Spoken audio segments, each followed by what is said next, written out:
بسم اللہ الرحمن الرحیم۔ حضرت محمد صلی اللہ علیہ وآلہ وسلم کی زندگی ہمارے لیے بہترین نمونہ ہے، اور کیوں نہ ہو کہ آپ صلی اللہ علیہ وآلہ وسلم محبوب خدا ہیں، باعث تخلیق کائنات ہیں، امام الانبیاء ہیں، قیامت کے دن شفاعت کرنے والے ہیں کہ جس دن کسی بھی نبی پیغمبر کی بارگاہ خداوندی میں حاضر ہو کر سفارش کرنے کی جرت نہ ہوگی۔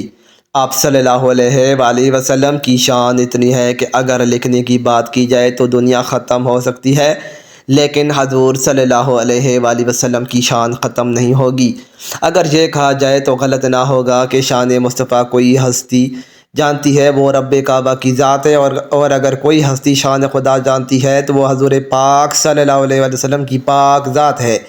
اور آج کی ویڈیو حضور صلی اللہ علیہ وآلہ وسلم کی زندگی کا وہ واقعہ ہے جو ہمارے لیے مشعل راہ ہے، اور یہ واقعہ حضور علیہ السلام کی شیطان کے ساتھ ہونے والی ملاقات اور اس سے ہونے والے سوالات کے بارے میں ہے۔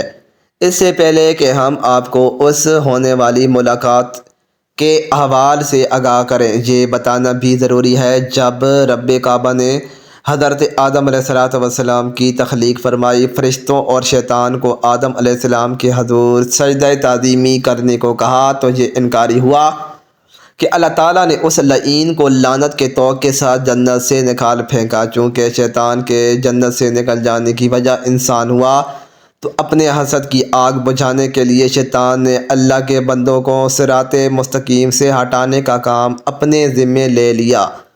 مختلف نبیوں اور رسولوں کے دور میں ان سے ملاقات کرتا رہا اور ان کی قوم کو تباہ و برباد کرنے کے لیے ان کو گمراہی میں ڈالتا رہا، جس کی وجہ سے ان پر نہایت دردناک عذاب آئے اور ان کو نام و نشان صفحہ ہستی سے مٹ گیا۔ حضرت نوح علیہ السلام سے جب شیطان کی ملاقات ہوئی تو آپ نے اس سے پوچھا کہ اے بدبخت، یہ بتا کہ بنی آدم کے کون سے اعداء تجھے اور تیرے لشکر کو گمراہ کرنے میں معاونت کرتے ہیں؟ تو شیطان ملعون نے جواب دیا کہ جب ہم بنی آدم کو کنجوس، مکیم، بدخواہ، سرکش اور جلد باز پاتے ہیں تو اسے جھپٹ لیتے ہیں۔ جب کسی انسان میں یہ تمام عادات جمع ہوتی ہیں تو ہم اس کا نام شیطان یعنی سرکش رکھتے ہیں۔ جب حضرت موسیٰ علیہ السلام سے شیطان کی ملاقات ہوئی تو شیطان نے آپ علیہ السلام سے کہا کہ اے موسیٰ، اللہ تعالیٰ نے آپ کو اپنی رسالت کے لیے مبعوث فرمایا ہے اور آپ سے ہم کلام ہوا ہے۔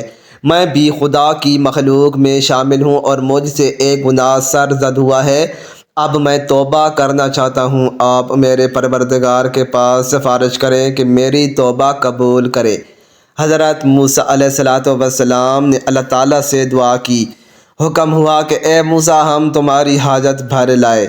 پھر حضرت موسیٰ علیہ السلام شیطان سے ملے اور کہا کہ مجھے ارشاد ہوا ہے کہ تو آدم علیہ السلام کی قبر کو سجدہ کرے تو تیری توبہ قبول ہوگی۔ شیطان نے انکار کیا اور غصے میں آ کر کہنے لگا، جب میں نے آدم علیہ السلام کو ان کی زندگی میں سجدہ نہ کیا تو اب مرنے پر کیا سجدہ کروں گا؟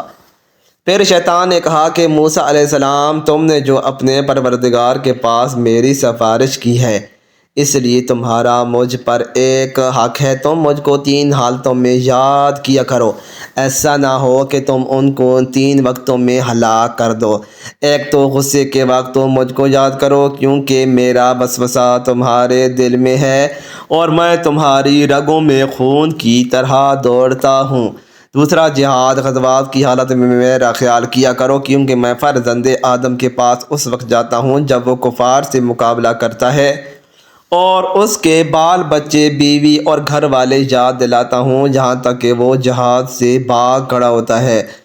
تیسرا، غیر محرم عورت کے پاس بیٹھنے سے بچتے رہو، کیونکہ میں تمہارے پاس اس کا قاصد ہوں اور اس کے پاس تمہارا پیغمبر ہوں۔ حضرت ابن عباس رضی اللہ تعالیٰ عنہ فرماتے ہیں کہ ایک دن حضور نبی اکرم صلی اللہ علیہ وآلہ وسلم مسجد سے باہر نکلے تو وہاں شیطان ملعون کھڑا تھا۔ آپ علیہ السلام نے فرمایا کہ اے کم بخت، کیا چیز تجھے مسجد کے قریب لائی ہے؟ تو اس نے کہا کہ حضور، مجھے اللہ تعالیٰ نے آپ کی خدمت میں حاضر ہونے کا حکم دیا ہے۔ آپ علیہ السلام نے فرمایا، اللہ تعالیٰ نے تجھے میرے ہاتھوں بھیجا ہے۔ شیطان نے عرض کیا تھا کہ آپ مجھ سے حسب منشا کچھ پوچھیں۔ حضرت ابن عباس رضی اللہ تعالیٰ عنہ فرماتے ہیں کہ پہلے آپ صلی اللہ علیہ وآلہ وسلم نے اس سے نماز کے متعلق پوچھا کہ اے ملعون، میری امت کو نماز با جماعت سے کیوں روکتا ہے؟ عرض کیا حضور، جس وقت آپ کا کوئی امتی نماز با جماعت کے لیے گھر سے نکلتا ہے تو مجھے گھیر لیتا ہے، جب تک وہ واپس نہیں ہوتا میں اسی مرض میں مبتلا رہتا ہوں۔ پھر آپ علیہ السلام نے پوچھا کہ تو ان کو علم و دعا سے کیوں روکتا ہے؟ عرض کیا ان کی دعا سے میں اندھا اور بہرا ہو جاتا ہوں، مجھے اس وقت شفا ہوتی ہے جب وہ فراغت پاتے ہیں۔ آپ علیہ السلام نے فرمایا ان کو قرآن پڑھنے سے کیوں روکتا ہے؟ عرض کیا کہ رات سے میں گلے کی طرح آگ میں پگھلتا رہتا ہوں۔ پھر آپ نے فرمایا ان کو جہاد سے کیوں روکتا ہے جب کہ وہ جہاد کے لیے نکلنے کا ارادہ کرتے ہیں؟ عرض کیا جب وہ جہاد کے لیے نکلتے ہیں تو اس وقت میرے قدموں میں زنجیر ڈالے جاتے ہیں جہاں تک کہ وہ واپس نہ لوٹے۔ اسی طرح جب وہ حج کو جاتے ہیں تو ان کی واپسی تک میرے گلے میں توق اور پاؤں میں زنجیر ڈالی جاتی ہے۔